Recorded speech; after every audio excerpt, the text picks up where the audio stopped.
welcome back to my YouTube channel. So my name is Dr. Kavita and welcome to Creative Dental Studio. Now in today's video we'll talk about all the things that we should not do in order to keep our teeth healthy. Now most of the times when we visit the dentist we are very well informed about what we are supposed to do, as in let's say how many times we are supposed to brush our teeth, how we are supposed to floss our teeth, how we are supposed to clean our tongue. But the things that we actually fail to give importance to is the fact that there are a lot of things that we should not be doing in order to keep our teeth healthy. So in today's video we'll talk about all those things. Now first of all, we all know that we should never use a hard toothbrush. However, even when we are using a soft toothbrush, always make sure that you check the bristles over time. You keep checking it again and again just to make sure that because when we buy the toothbrush the bristles are soft, but over time with usage and depending on how vigorously we are brushing our teeth, the bristles they tend to harden.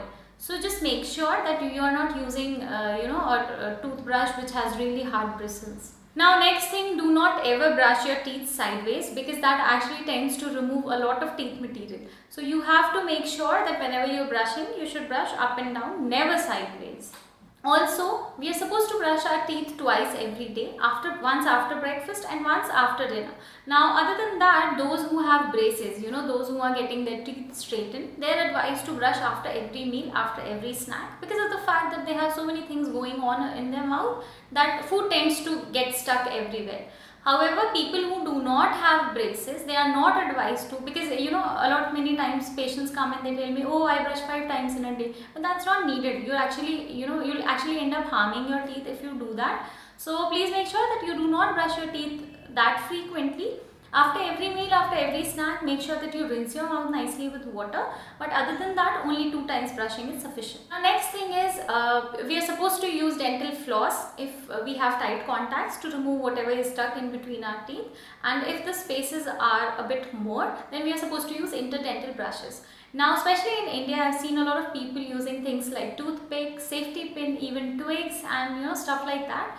The thing is, every time you push a toothpick through your teeth actually, the spacing tends to develop and these spaces are permanent. So over time, you're actually increasing the spacing in between your teeth just because you're pushing toothpick or safety pin in between. So make sure that you avoid using these things. Instead, you can ask the dentist what you can use to clean those spaces, or else you can buy a dental floss or interdental brushes. Next thing is, do not ignore even the slightest pain that you have in your teeth, because when the pain is just beginning, many a times this pain can be treated by something which would be less expensive for the patient. However, if you wait, let's say for a year or for 6 months for the pain to go full blown, then most of the times we end up getting root canal treatment done, which is expensive also and exhausting also for the patient.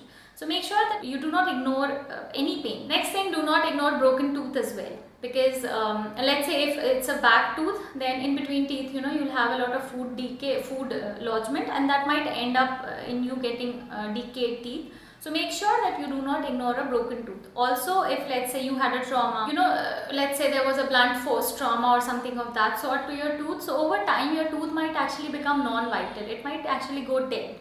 So make sure that you do not ignore broken tooth as well. Now another thing, many times patients, they come to me and they tell me that they have started to notice new spaces that have developed in their teeth, and they wait for almost 1 year, 2 years before they actually go visit a dentist. So if you notice any new spacing in your teeth, that could either be because of a decay, or else it could be because there's something called periodontitis, where there is actual removal of the bone around your tooth because of inflammation. So make sure that you do not ignore these things, because these things, when caught in the initial stages, they can very well be treated and amazing results can be achieved. Next thing, this is very important, especially now because of COVID-19. Many times I come across patients, when they sit on the dental chair, I ask them, okay, if you could tell me where exactly you're having pain. They'll actually take their finger inside their mouth, they'll touch that tooth, and then again they'll put their hand on the dental chair.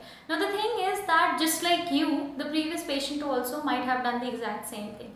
Now of course all the dental offices, they disinfect their chair after every patient, but why take a chance?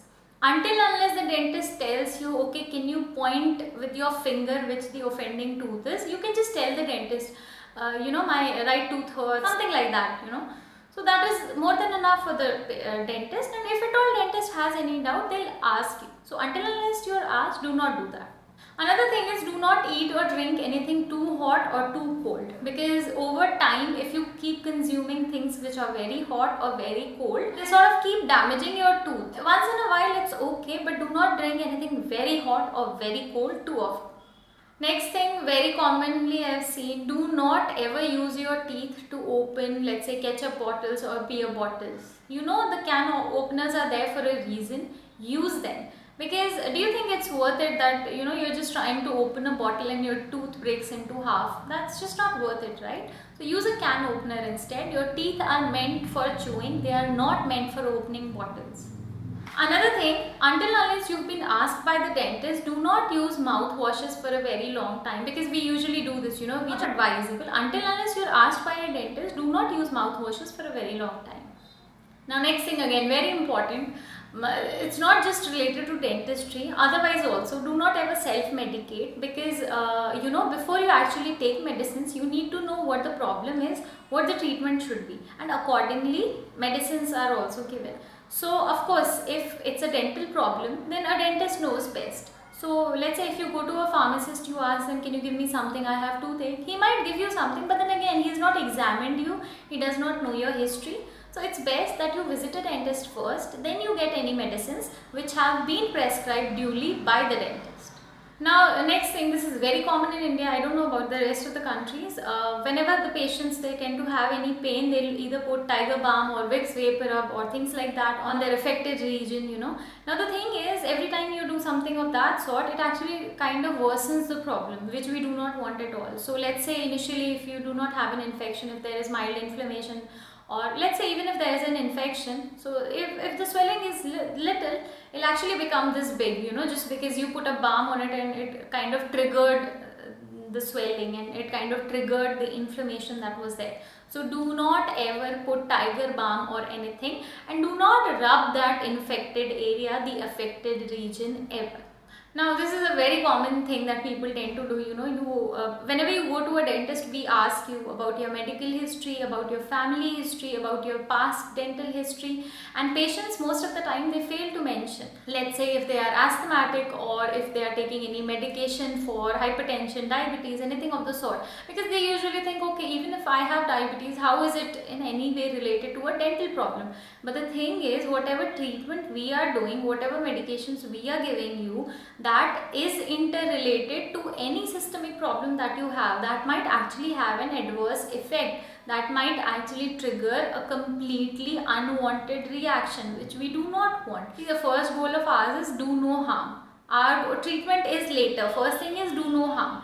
But if you do not tell us, we are actually sort of harming you, which is never the intention. So please disclose any history that you have. I once had a patient in Dubai, and I'm usually very vigorous in history taking. I must have asked him 1,000 times if he had any systemic problem, anything. Medical history, past hospitalizations, anything. I asked him, if he has any problem at all. He was like, no, no, no, no, no. Even in the form he filled everything as no, no, no. Then an extraction was scheduled. I did his extraction. Then while I was prescribing him the medicine, again I wanted to cross check. So I just asked him, do you have any so I just told him that, these are all the medications that I'm prescribing you, and do you have any history or anything? And he was like, yeah, nothing major, just that my kidneys are not working that well, so I'm going for a dialysis every 15 days. And that came as a huge shock to me, because I had given him anesthetic, and the way anesthetic solution, it leaves your body, is through your kidneys. So I was quite alarmed and scared, and the thing is, these things are considered as negligence. So whenever these things happen, you might not realize, but it's kind of a big deal. So always inform your dentist. Not just your dentist, any physician you go to, always inform them about your history. Next thing, a very important tip, whenever you go see your dentist, always brush your teeth, floss your teeth, clean your tongue. That always leaves an amazing impression. Okay, the last tip is that while you are supposed to rinse your mouth after every meal, after every snack, make sure that you do not brush your teeth or rinse your mouth if you have had an aerated drink or something which has acid in it, because usually right after, let's say I have had Coca-Cola, so my outer layer of my teeth, which is the enamel, it actually sort of dissolves. So as soon as I brush or I rinse my mouth, all of that enamel I'm washing away. So you wait for at least 45 minutes, and after that you can rinse and brush as usual. So that's all for today. I hope this video was helpful for you. If this video was helpful, please don't forget to hit the like button and do subscribe, and comment and let me know if at all you would want me to make videos about anything in particular. So I'll see you all in my next video. In the meantime, take good care of your health. Bye.